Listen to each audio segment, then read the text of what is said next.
prazer em ter todos vocês aqui.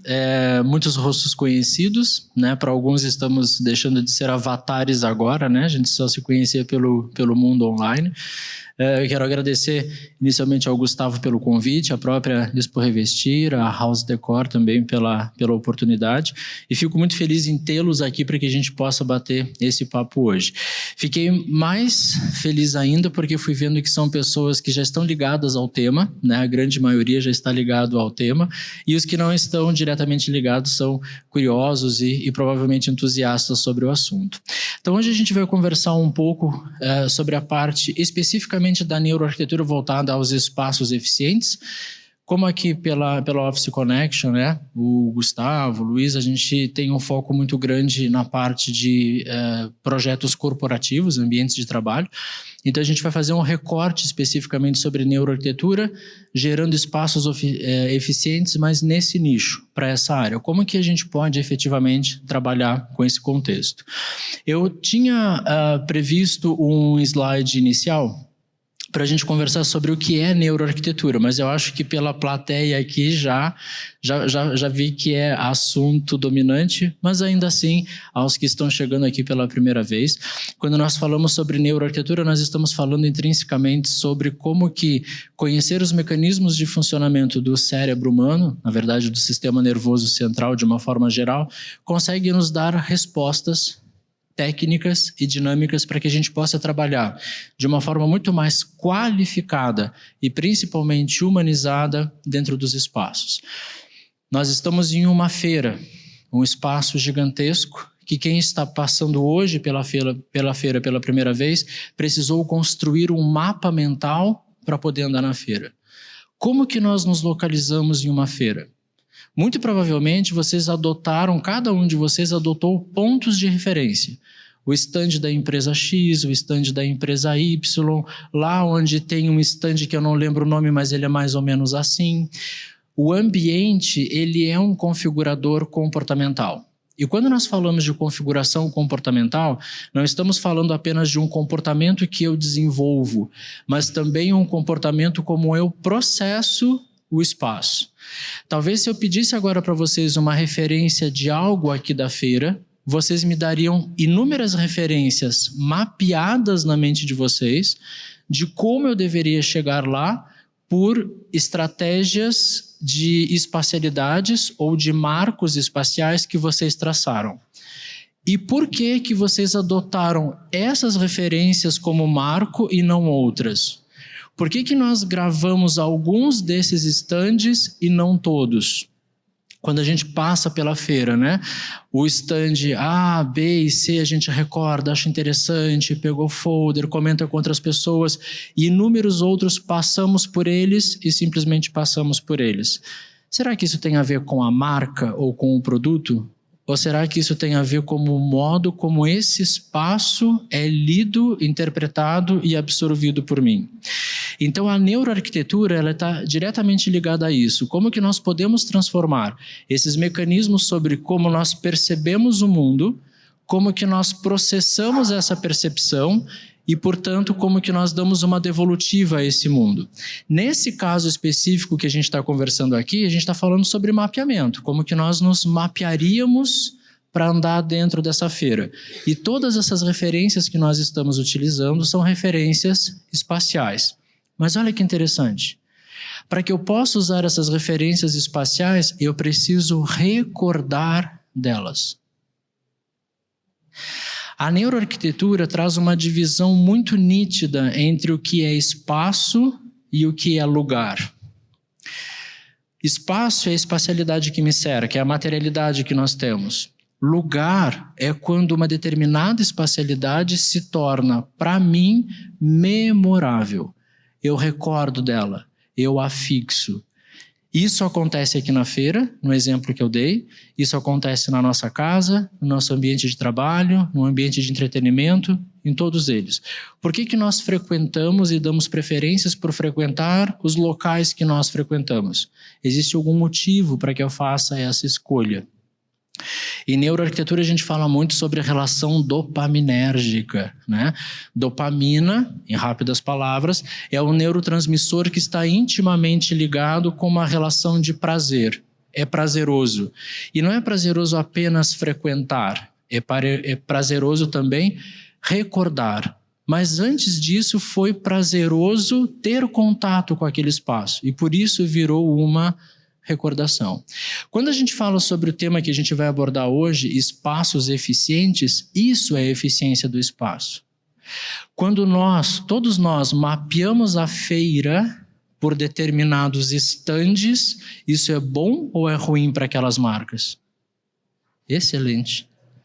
Nós, e aí eu vou falar por enquanto nós enquanto arquitetos e especificadores, já marcamos links com aquelas marcas, virou uma referência para nós.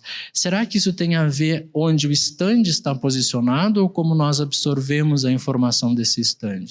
Então a gente vai conversar um pouco sobre esse universo, mas a gente vai conversar especificamente dentro dessa linhagem dos espaços eficientes para nós.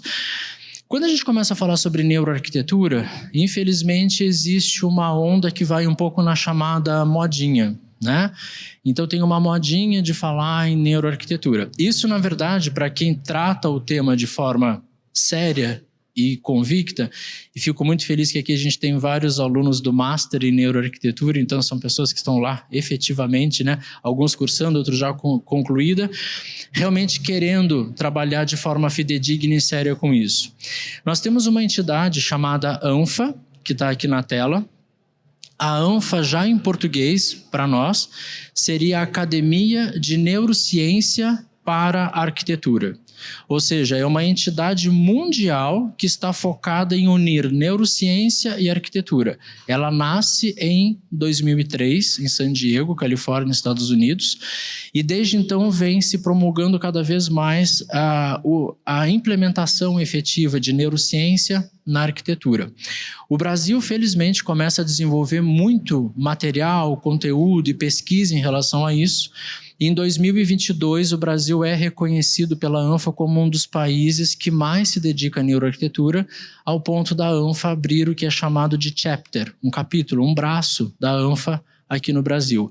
Honrosamente, eu, junto com a colega Andréia de Paiva, acredito que muitos de vocês conheçam, assumimos então a ANFA aqui no Brasil, e esse ano de 2024 é um ano de desenvolvimento da ANFA aqui. Mas quando a gente fala disso, ok, existe uma entidade que está pesquisando sobre, mas será que o mundo e o mundo da arquitetura está preocupado com isso? Vamos ver se alguém conhece um termo chamado de ambientes amigáveis. Esse termo, ele vem inicialmente de uma outra área, que é a área da saúde, e aí lá a gente tem os chamados ambientes saudáveis, né? E aí tem um conceito que é chamado de design salutogênico, mas a ideia é que a gente bater um papo sobre espaço eficiente, onde nós temos o ambiente sendo um grande partícipe do processo de cura ou de não adoecimento. O que os espaços de trabalho efetivamente se propõem a hoje? A não gerar adoecimento. Ser espaços saudáveis, serem espaços amigáveis. E esses espaços amigáveis, eles têm algumas condicionantes para que de fato eles existam, né? Como que nós trabalhamos isso? A gente começa a trazer a chamada experiência positiva. A experiência positiva está relacionada ao que nós falávamos agora sobre a relação dopaminérgica. Eu querer estar nesse espaço, eu querer vivenciar esse espaço. Ele ter uma conexão, um acolhimento comigo, totalmente voltado a isso. Essa experiência é uma experiência positiva. É aquele momento em que eu não sei muito bem porquê, mas eu gosto. Eu gosto de estar aqui. Por que você gosta? Não sei muito bem, mas eu gosto de estar aqui. Porque eu tenho uma qualificação positiva dessa experiência. Isso começa a entrar dentro de um conceito hoje trabalhado que é chamada saúde 360. A saúde 360 significa que nós não consideramos a saúde como apenas um elemento físico. Fisicamente eu estou bem. Eu preciso emocionalmente estar bem. Psicologicamente estar bem. Vamos imaginar uma pessoa que está no seu ambiente de trabalho e lá ela não está sentindo fisicamente nada. Mas ela não está gostando de estar ali, ela não está entusiasmada para trabalhar, ela quer ir embora, já está louca que chega às 18 horas. Emocionalmente, essa pessoa não está bem naquele momento. Fisicamente não está sentindo nada, mas a conexão não existe mais. O conceito de 360 é um conceito onde eu consigo gerar a salubridade em todos os aspectos, mental, físico e emocional. Isso ocorrendo, a gente começa a gerar a chamada segurança psicológica. No passado, usava-se muito o termo vestir a camisa, né? A pessoa vai vestir a camisa da empresa. A bem da verdade, quando você veste a camisa da empresa, por baixo está a sua, né? Porque se um dia você sair, você vai ter que sobreviver. Então você não vai ficar nu. Por baixo da camisa da empresa está a sua. Então, o que a empresa investe quando começa a trabalhar dessa forma é valorizar a camisa que está por baixo e não a camisa que está por cima. Porque a empresa começa a perceber assim, quanto mais eu fortificar essa pessoa, mais ela quer ficar comigo. E aí a gente começa a falar de algo chamado de segurança psicológica. É quando eu estou em um ambiente onde eu quero estar. Eu me sinto parte, eu me aproprio. A partir desse momento, eu não estou mais preocupado com o horário do relógio. Já chegou no meu horário, meu expediente terminou. Não, mas essa atividade aqui é muito importante que ela fique pronta para amanhã. Eu não me importo de desenvolvê-la. Eu não me importo de ficar um pouquinho a mais. Eu vou descer, comer alguma coisinha e subo de novo e eu vou finalizar isso. Esse critério é um critério de segurança psicológica. Por quê? Porque eu começo a depositar um valor chamado valor emocional. Vamos dar um exemplo de valor emocional que está ligado à saúde 360. Imagine, por favor, uma gestante. Nós temos uma gestante aqui na sala. Aqui. Imagine uma gestante. Pegar? Você. Chegue para essa gestante e pergunte assim para ela: onde você quer ter o seu bebê? Ela vai me dizer assim: eu quero ter o meu bebê no hospital X ou na maternidade Y. E aí você pergunta assim para ela: por quê? E ela vai dizer assim: porque lá eu vou me sentir segura, eu sei que se meu bebê precisar de alguma coisa vai ter uma rede protetiva, lá eu sei que eu e o bebê estaremos bem. E aí você diz assim para ela: mas esse hospital ou essa maternidade, ela é mais cara. Qual será a resposta dela? Não importa. Porque primeiro ela deposita um valor chamado valor emocional. Toda vez que a gente vai comprar alguma coisa, quando a gente tira o cartão de crédito do bolso, a compra já estava feita antes. Emocionalmente já estava feita. A gente só vai ter que fazer uma ponderação. Vou parcelar, não vou, em quantas vezes. Aí é uma ponderação. Mas a compra emocional já foi feita antes. Isso nós chamamos de segurança psicológica. Os ambientes de trabalho hoje, os ambientes chamados de eficientes, não são os ambientes que estão preocupados com a performance. São os ambientes que estão preocupados em segurança psicológica, porque aí eu quero produzir, eu quero fazer essa entrega. E isso vai me gerar cada vez mais qualificação das interações sociais. A gente vai romper daqui a pouquinho uma ideologia, que é a ideologia dos espaços organizados para determinados tipos de interação social. Que hoje os ambientes amigáveis rompem um pouco disso. As interações sociais hoje validadas são aquelas interações que trazem justamente a segurança psicológica. Eu crio a minha própria rede de interação, também chamado de cultura da empresa, filosofia da empresa. Eu crio isso, eu tenho uma conexão. É literalmente uma extensão da minha vida pessoal. É uma extensão da minha vida quase que familiar em alguns casos, né? Nós criamos uma família nova. Esses preceitos, em cima de ambientes amigáveis, vão ser construídos de algumas formas. Eu vou comentar aqui com vocês algumas possibilidades e depois nós vamos visualizar isso em alguns projetos. Um deles é o chamado design inclusivo. Quando a gente fala sobre inclusão, muitas vezes a gente pensa em questões de acessibilidade. Não, tem uma norma e vamos atender a norma. Gente, a norma não é nada demais. A norma é obrigação, né? Eu tenho a obrigatoriedade de atender uma norma. Quando a gente fala de design inclusivo, é porque efetivamente eu estou incluindo a todos. E aqui em Design Inclusivo, a gente começa a falar, por exemplo, sobre neurodiversidade. O termo neurodiversidade ficou por algum tempo muito arraigado a questões voltadas à patologia, assim como a acessibilidade ficou também. Então, falava-se de neurodiversidade, se pensava inicialmente em TEA, transtorno do espectro do autismo, pensava-se em TDAH, quando eu tenho déficit atencional, e hoje em neurodiversidade já entra os quesitos de ansiedade. Provavelmente vocês conhecem alguém que tem um leve nível de ansiedade, não vocês, obviamente, né, mas conhecem alguém que tem um pouquinho de ansiedade. Quando a gente fala sobre depressão, né, e isso às vezes é momentâneo, outras vezes é mais duradouro, tudo isso entra em quesitos de design inclusivo. Como que eu trabalho com essa movimentação também sensória no espaço. Os espaços corporativos, os espaços de trabalho, sempre trouxeram muito uma vertente de flexibilização. E essa flexibilização, normalmente, era uma flexibilização voltada para o espaço. Hoje, quando a gente fala de flexibilização espacial, muda-se o conceito. Eu não estou falando de o espaço ser flexível para que eu possa mexer as mesas ou as cadeiras. O espaço tem que ser flexível à minha organicidade dentro desse espaço, às minhas modalidades de poder trabalhar dentro desse espaço. Como que eu, em diferentes proposições, muitas vezes emocionais, quero usar esse espaço.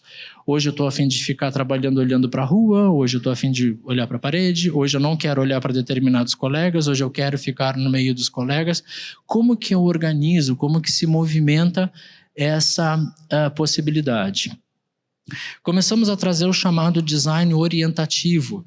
O design orientativo é quando nós temos efetivamente uma predisposição do espaço, a qual já me orienta em termos de comportamento. Como que as áreas, e aí nós chamamos isso de áreas sensórias, são criadas para que eu tenha determinados nichos comportamentais. As áreas que devem ser, por interação social, um pouco mais ruidosas, as que devem ser um pouco mais dinâmicas, as que devem ser um pouco mais quietas, e também o design orientativo em relação a como nós vamos ter protocolos e procedimentos de utilização desse espaço. Isso é previsto dentro de uma organicidade projetual, ao que se destina esse movimento ou essa área do projeto. E aí a gente chega na chamada performance qualificada. Na performance qualificada, a gente também vem com uma ruptura de que ambientes de trabalho devem ser extremamente performáticos. Uma performance extremamente elevada. Isso mudou muito dentro do conceito que a gente começa a falar dos ambientes amigáveis. Antes, a performance era em cima de picos de produtividade. Eu preciso de todo mundo produzindo muito o tempo inteiro. Quando eu faço isso, eu naturalmente posso ter elementos no espaço que me auxiliam a isso. Hoje a gente trata muito, por exemplo, da chamada neuroiluminação. A neuroiluminação é quando nós não estamos preocupados com os aspectos visuais da luz, e sim os aspectos não visuais da luz, os aspectos mais fisiológicos, orgânicos. Vocês devem lembrar que há bem pouco tempo atrás, utilizava-se, por exemplo, ambientes de escritórios com uma luz, uma iluminação extremamente excitatória, muito branca. Por quê? Porque fisiologicamente ela me induz a uma produção maior de cortisol. Já devem ter ouvido falar cortisol como sendo associado ao hormônio do estresse. Ele é ruim? Não, o cortisol não é ruim. Quando nós acordamos pela manhã, naturalmente nós produzimos cortisol, a gente precisa de cortisol. É ele que me dá aquele gás para levantar da cama, tomar banho, tomar café e trabalhar e etc.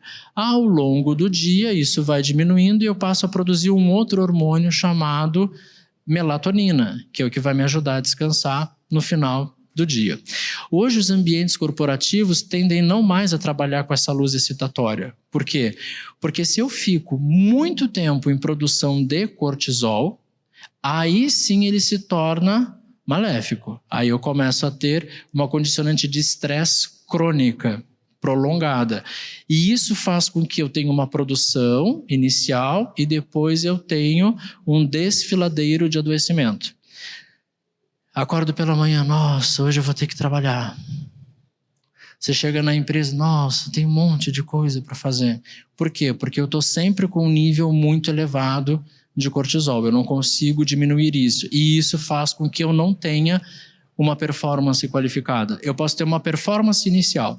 A gente brinca no dia a dia, né? Vassoura nova varre bem, né? Por quê? Porque no início funciona. Depois não vai dar muito certo. A performance qualificada, ela está embasada em termos no espaço, condicionantes para que a gente gere isso de uma forma menor, porém duradoura. Aí eu tenho uma qualificação. Bom, isso fica nesse nosso diálogo no mundo quase abstrato, mas vamos começar a entender algumas coisas aqui. Mundialmente falando, a gente falou sobre ANFA, né? Vamos ver se tem alguém mais se preocupando com isso. Provavelmente quem é da área da arquitetura conhece esse nomezinho que está aqui na tela, né? Foster & Partners, o escritório do Norman Foster, é hoje considerado o maior escritório de arquitetura do mundo. A sede em Londres tem 1.200 arquitetos. Isso não é um escritório, gente. Isso é uma Disney da arquitetura, né? Você tem um escritório que está distribuído em 7 prédios para dar conta de 1.200 arquitetos lá dentro. Esse escritório, em 2016, ele assina um contrato de exclusividade com uma empresa chamada Apple, que talvez conheçam também. Estamos falando de 2 empresas que nenhuma delas brinca em serviço. Vamos entender qual é a ligação Norman Foster, Apple e nós aqui falando sobre neuroarquitetura. Bom, particularmente eu tenho um elo sentimental muito forte com o escritório, agora eu vou entregar a idade. Há 20 anos atrás, mais ou menos, eu fui trainee desse escritório. Na época ele era menor, eram aproximadamente 600 arquitetos, 600 e poucos, pequenininho, né? Existia uma expressão na época, né, que a gente chamava o depois do 300. Eu era o depois do 300. Né? Era um arquiteto, trainee, chegando num escritório desse porte. Nunca vou esquecer, o meu primeiro dia de trabalho foi muito mais chorando do que fazendo qualquer outra coisa, porque eu não acreditava que eu estava lá dentro. E de lá para cá, nesses 20 anos, toda vez que eu ia até Londres, passava lá, via amigos, enfim, sempre tive uma conexão muito forte com eles. No ano passado, um case de projeto que a gente vai conversar hoje aqui, já desenvolvido com o time da KMX, tá, o time ali está a Denise, Érica, estou vendo mais alguém? A Bárbara está aqui, tem mais alguém? Haroldo já foi, ainda está aí. Enfim, tem um time aqui da KMX. Eu fui convidado pelo escritório Norman Foster, para ir a Londres ministrar um workshop de neuroarquitetura para eles, e um case que a gente trabalhou aqui na KMX, que a gente vai ver aqui, foi utilizado como base. Eles queriam entender como que a gente estava trabalhando lá. Por quê?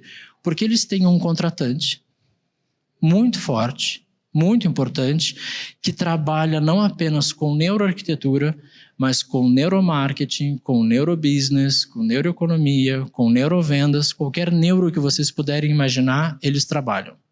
Vocês já perceberam o que esses caras conseguem fazer? A Apple consegue vender a mesma coisa para a mesma pessoa diversas vezes. A pessoa tem um iPhone 8, depois ela tem um iPhone 9, depois tem um 10, um 11, um 12, um 13. Você vende a mesma coisa para a mesma pessoa diversas vezes. O que tem por trás disso que a gente está conversando? Além de tudo isso que a gente falou aqui, neuromarketing, neurobusiness, neurovendas, a gente tem neuroarquitetura aplicada aos espaços. Aqui eu não vou nem falar das lojas, eu vou ficar em cima do espaço de trabalho mesmo, espaço corporativo. Esse aqui é o Apple Park, ele fica em Cupertino, ele fica na Califórnia, e é um projeto assinado por Foster & Partners, e ele traz uma linhagem de trabalho totalmente diferenciada de uma outra linhagem que a gente vai conversar daqui a pouquinho. Já devem ter ouvido a expressão na área de espaços corporativos dos chamados espaços Google. A gente já vai falar um pouquinho dos espaços Google, mostrando algumas inovações da Google. Quando vieram os espaços Google, junto com os espaços Google, a filosofia, a organização, aquela coisa mais solta, descontraída, veio junto no modelo projetual, quem é da área da arquitetura, veio junto no modelo projetual uma área nova que não existia. Nós tínhamos as áreas de trabalho e tínhamos as chamadas áreas de descompressão, para que você pudesse descomprimir, certo? Como que eram as áreas de trabalho e as áreas de descompressão? Com bastante input sensório, né? Bastante sensorialidade envolvida, bastante experiência envolvida. Agora vamos fazer um raciocínio bem rapidinho. Se eu estou projetando um ambiente de trabalho e dentro dele eu separo áreas, metragens quadradas, para que eu faça descompressão, concorda comigo que eu acabei de admitir que trabalhar ali comprime? Se não comprimisse, eu não precisaria de áreas de descompressão. Esse é um modelo que entra no mercado muito fortemente pela sua linguagem, pela sua inovação, mas vem junto com ele uma volatilidade muito grande. A troca de pessoas nos espaços se tornam cada vez maiores, inclusive na própria Google. Esses espaços começam a ser repensados para que eles não precisem de ter áreas de descompressão, para que o ambiente inteiro seja um ambiente amigável, um ambiente salutar, performance qualificada. Eu não dou um pico de produção, eu dou uma boa produção e eu mantenho. Por mais tecnológico que possa parecer, ele se torna absolutamente humanizado. Ele é feito para ter a representatividade tecnológica da marca, mas ainda assim com uma humanização muito grande, com uma apropriação muito grande, com uma identidade orgânica muito grande. As condicionantes todas espaciais começam a trazer outro tipo de materialidade, outro tipo de conexão com a parte basicamente de design biofílico, mas N outras. Então os materiais, as linhas mais curvas, o modo como eu, apesar de um pé direito elevado, eu acomodo a proporção humana, eu faço com que eu me identifique lá dentro organicamente. Design orientativo, que a gente falava agora há pouco. A conexão com os inputs sensórios estão fora. Fazem com que eu queira me conectar com o fora, com o humano. Internamente, eu tenho os inputs necessários para a produção qualificada. Vão existir alguns que a gente vai ver aqui, mas é para uma qualificação do que eu estou fazendo. O grande movimento sensório, ele está fora. Ele faz eu continuar me conectando com o mundo que existe lá fora. O movimento Google inicial, dos espaços Google, era dentro. Eu entrava em uma caixa mágica, que eram os espaços Google, e eu me desconectava do resto. Me desconectar do resto também é me desconectar de mim mesmo.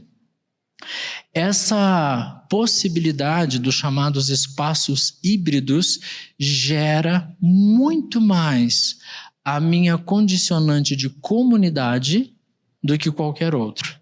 A comunidade que eu tinha nos espaços Google era uma comunidade da máquina de café. Era uma comunidade da prateleira de sanduíche. Aqui, a comunidade é o que eu faço, como que eu faço, como é que é a minha vida, como que eu me movimento, vamos bater um papo ali fora, vamos trabalhar aqui dentro, vamos fazer uma reunião por aqui, e não necessariamente em elementos ou espaços enclausurados. Os ambientes de produção caem drasticamente os inputs sensórios da caixa mágica do espaço, e os inputs começam a ser dados muito mais focados na questão do design chamado hoje de neurocentrado. Um dos tópicos do neurocentrado é a ergonomia, o conforto, a apticidade. Apticidade é o desejo que nós temos de passar a mão. Quem aqui na feira não está com a mão esfolada de tanto que foi passando a mão? Quando a gente faz isso, é toque. Quando eu faço isso, é apticidade. Nós somos seres ápticos. Arquiteto, então? Nem se fala, né? Tem um grude ali, né? Vai direto. Então, as materialidades, o convite a essas materialidades sensórias aparecem de uma outra forma. Eu continuo tendo os inputs sensórios, mas eles são suaves, controlados, para me manter ainda dentro de uma condicionante orgânica, mas natural, sem os grandes picos, né? Bom, essa é uma linha que ganha uma notoriedade muito grande e, acima de qualquer coisa, um resultado muito grande. E aí a gente vem, por exemplo, com outra empresa, a Amazon Spheres, agora a gente está falando de Seattle, e ela traz uma outra linha de movimento do escritório. Um passo além do que a Apple fez, a Amazon traz uma condicionante de você fazer o design biofílico ainda mais pujante dentro do espaço. Muito mais organicidade, muito mais conexão com o humano. Não apenas a característica física do edifício, mas também a composição interna do edifício. Então, aquilo que a Apple fez, vamos imaginar que em Cupertino, a Apple tinha muita coisa ao seu redor. Um prédio gigantesco, mas com um infinito para olhar. Aqui no centro de Seattle, vamos voltar um pouquinho, eu não tenho um infinito para olhar. O que eu faço? Trago o infinito para dentro. Então, aquilo que a Apple fez, porque tinha mobilidade exterior, aqui vem para dentro. Então, os espaços acabam fazendo essa conexão muito mais alinhada. Então, a gente tem, por exemplo, aqui um verdadeiro ninho, né? Então, a pessoa entra num ninho. Ao invés de eu ter um buff, eu tenho um ninho, né? Então, a gente vai criando, vai percebendo que nascem essas estratégias de utilização do espaço. Os espaços são todos coligados, conversam entre eles, sempre com foco em trazer para dentro o que eu não vou ter muito do lado de fora. Então, a gente começa a acoplar isso para nós. Até o ponto que a própria Google entendeu. Vamos ter que se adaptar de novo. Trouxemos uma linhagem nova e agora a gente vai ter que rever os nossos conceitos. E aí a Google lança, isso aqui é um lançamento agora do finalzinho do mês de fevereiro deste ano, a nova sede da Google em Nova York, onde ela traz uma característica predial mais, vamos chamar, tradicional. Isso é um movimento de marketing da empresa, literalmente dizendo assim, opa, calma um pouquinho, e internamente os espaços se acomodam. Vamos baixar o input sensório, vamos trazer a humanidade, a organicidade para dentro desse ambiente, porque nós mesmos estamos sofrendo com o que a gente fez. Né? Muita volatilidade, dificuldade de manutenção dos times, das equipes, de qualificação dessas pessoas, porque muita troca. Então, sai as condicionantes, outrora vistas como positivas, muito input sensório, para uma humanização também. E aqui, o que a gente está organizando aqui? Bom, em relação aos ambientes amigáveis, a gente tem um projeto, que é esse projeto aqui, bom, tá lá no cantinho. NeuroBioUX é um projeto com a KMX, que está aqui conosco. A KMX hoje é um dos maiores escritórios do Brasil, e percebe que aqui a gente precisa disso também. Honrosamente fui convidado pela KMX para ingressar dentro do núcleo NeuroBioUX, para que a gente trouxesse algo para o Brasil que nós ainda não tínhamos, a Neuroarquitetura 360. Quando a gente fala sobre neuroarquitetura e a gente ouve pessoas falando sobre neuroarquitetura, infelizmente é sobre um conceito aqui, uma possibilidade acolá, algo que se faz aqui, e aí o projeto NeuroBioUX vem com uma outra perspectiva. O que é essa sigla NeuroBioUX? O neuro vem de neuroarquitetura, neurodesign e neuroiluminação, e hoje entrando também na questão do neurourbanismo. O bio, a gente está falando não apenas do design biofílico, mas acima de tudo do design centrado no humano, como que nós vamos trabalhar o bio dentro do projeto, e o UX, a experiência em si. E não a experiência do usuário como tecnologia, possibilidade, mas a experiência do usuário enquanto qualificação. Qualificação dessa experiência no espaço. E aí nós trabalhamos com um processo chamado de EBD, é uma sigla internacional que, passando para o português, a gente lê o contrário, né? É o design baseado em evidências. Então, a Neuroarquitetura 360, ela começa pela investigação científica, ela nos traz uma condicionante de como nós vamos entrar em projeto, e a gente fecha isso com uma outra parte científica, que são as chamadas mensurações neurocientíficas.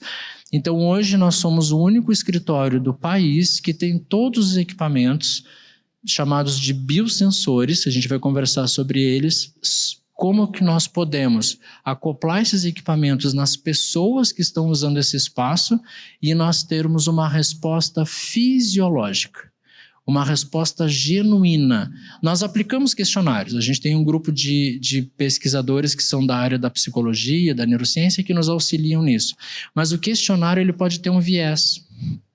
Tenta imaginar você chegar para uma pessoa, você dizer assim, olha, projetei esse espaço, você gostou dele? Aham. Quando você está equipado, não precisa perguntar. Eu vou perguntar, mas não precisa perguntar, porque a gente está vendo na tela o que fisiologicamente está acontecendo com essas pessoas. Vamos entender como que esse processo ocorre. A gente tem aqui alguns cases de projetos já em uso, ou portanto já executados, aonde foram aplicadas essas técnicas, e um deles a gente vai contar a história aqui para vocês, tá? Esse aqui é o projeto da sede administrativa do Banco Santander, aqui em São Paulo. Esse espaço é um espaço público, então quem quiser visitar, fica ali no complexo do Shopping JK, é o prédio adendo, né, anexo ao Shopping JK, que é a torre do Santander, são 34 pavimentos, 30 e poucos pavimentos, e o espaço público é um espaço que nós mexemos com ele, com neuroarquitetura já num processo EBD que a gente vai mostrar, é esse case que a gente vai mostrar para vocês. Mas aqui é o que nós temos autorização do Banco Santander para mostrar, então a gente vai mostrar essa parte aqui da área social, até porque ele é pública, mas a gente tem outros projetos que foram trabalhados as mesmas condicionantes. Então aqui é a sede da empresa Populus, então a gente está falando aqui de tecnologia, de inovação, né? Aqui conosco a gente tem duas diretoras da KMX, elas são envergonhadas, mas eu faço de propósito. A primeira ali é a Denise, só dá um oizinho, Denise é a nossa diretora criativa, de criação. Ao lado está a Érica, dá só um oizinho, Érica, assim, dá um oizinho, isso. A Érica, nossa vice-presidente, operações, enfim, agora foi um prazer, perdi 2 amizades, né? Esse, então, aqui é sede administrativa, lembrando que aqui a gente está focando só em espaços de trabalho. Aqui. Também a sede administrativa do complexo Hyundai, então aqui é um pequeno recorte do complexo Hyundai.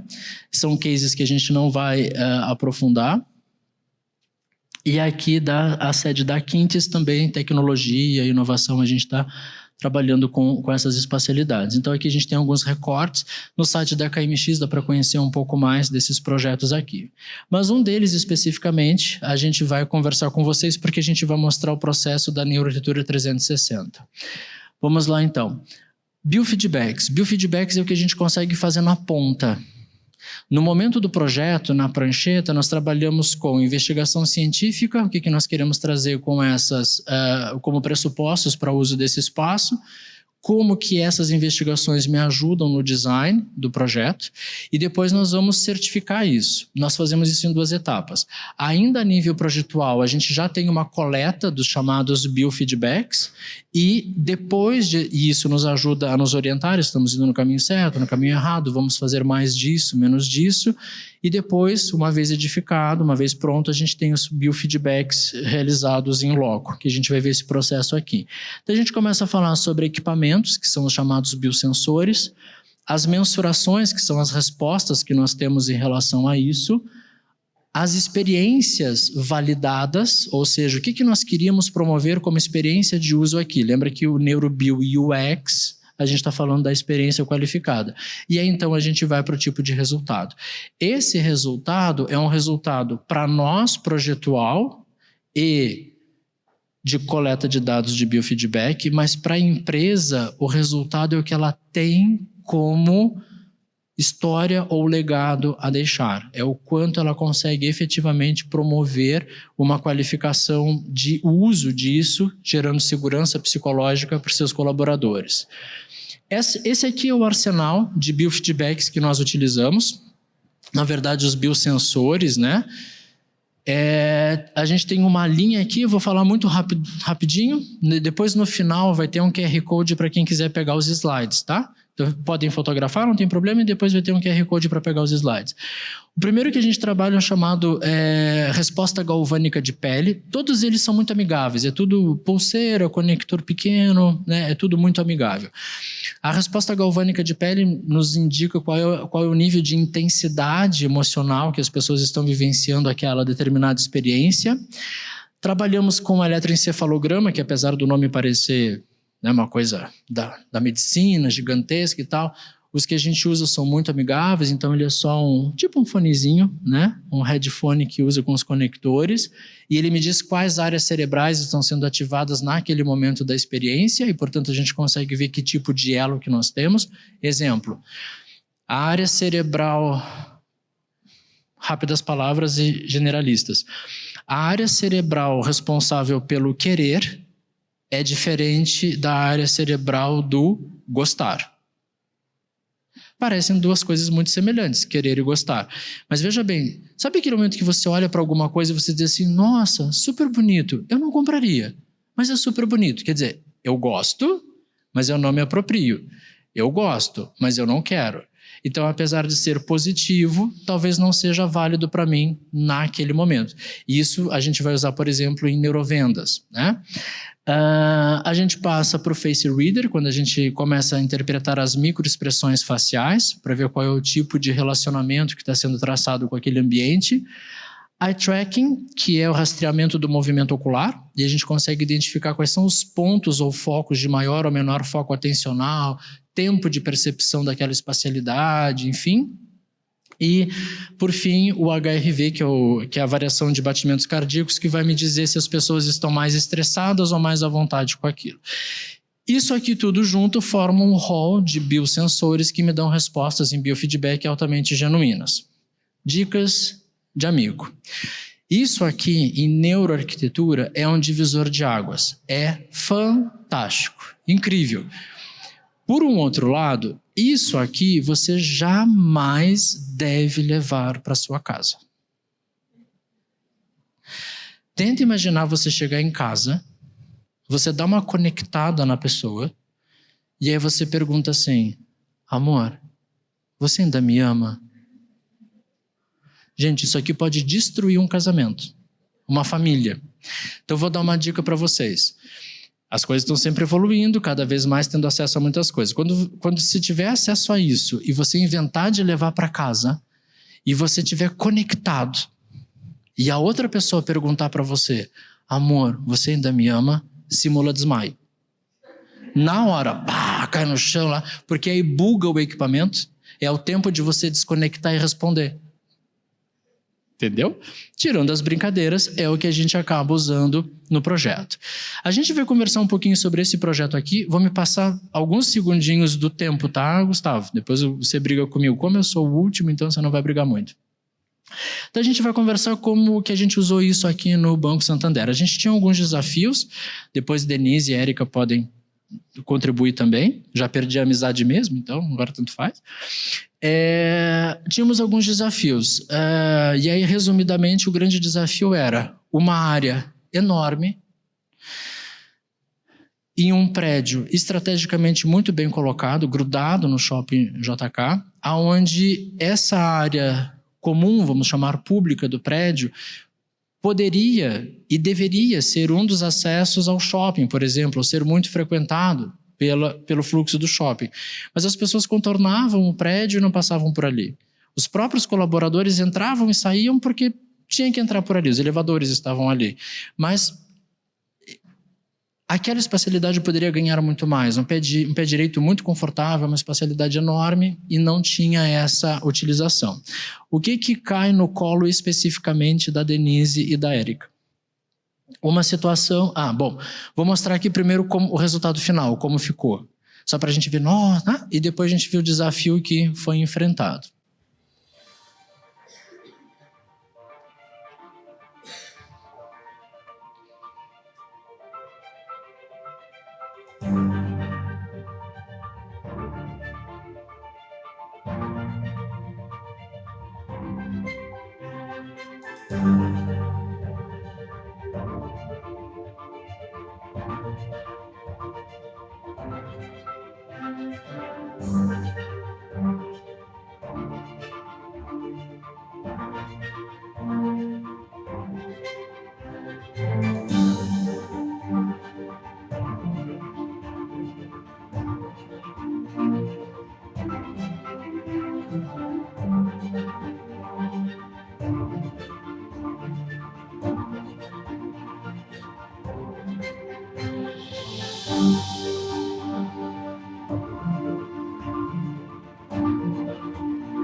Quando a gente olha assim, nossa, prédio novo.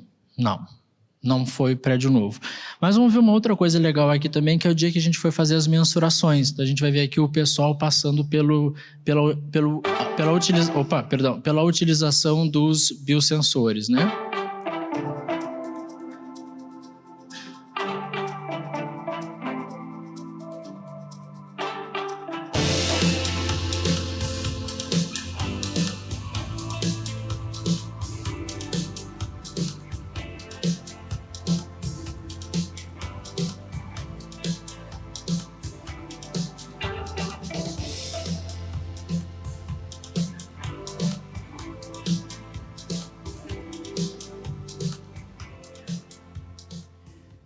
Por que isso foi feito? Porque era a Neuroarquitetura 360 e nós tínhamos que provar ao banco, à marca Santander, que o espaço estava entregando o que nós dissemos que entregaria.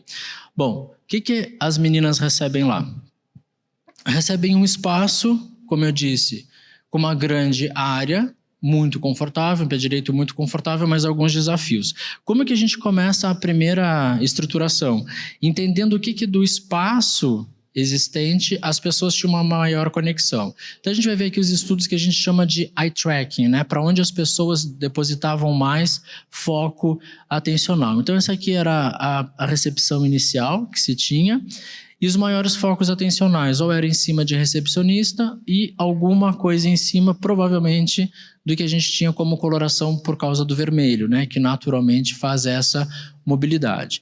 Mas o banco usava esses painéis também como informação. Então, quando isso acontecia, o público tinha um foco atencional nem mais no atendimento e sim diretamente em cima alguma informação que chegava.